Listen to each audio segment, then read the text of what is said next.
ମୋ ସାଙ୍ଗରେ ଶାରୀରିକ ସମ୍ପର୍କ ରଖିବା ପାଇଁ ରାତିରେ ଡାକିଥିଲେ ମୁଁ ମନା କରିବାରୁ ମୋତେ ଚାକିରିରୁ ବାହାର କରିଦେଲେ। ଜଣେ ସେ ମୋ ସାଙ୍ଗରେ ଶାରୀରିକ ସମ୍ପର୍କ ରଖିବା ପାଇଁ ରାତିରେ ଡାକିଥିଲେ ମୁଁ ମନା କରିବାରୁ ମୋତେ ଚାକିରିରୁ ବାହାର କରିଦେଲେ। ମହିଳା ଜଣଙ୍କର ଅଭିଯୋଗ ଅନୁଯାୟୀ ମହିଳା ଜଣଙ୍କ को तांको सार डाकिथिले शारीरिक संपर्क रोकिबा पाए महिला जनक मना कर देथिले सीधा सीधा मना कर देबारु महिला जनक चाकरीरु बाहर कर दैचंती तांको सार से नै महिला जनक अभियोग करचंती।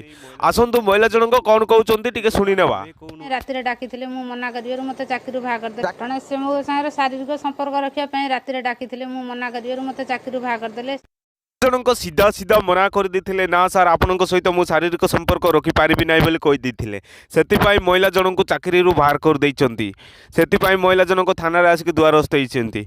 एमितिका सार मानको को बोल दंड अति आवश्यक आपण माने कमेंट माध्यम रे मतामत दियंतु।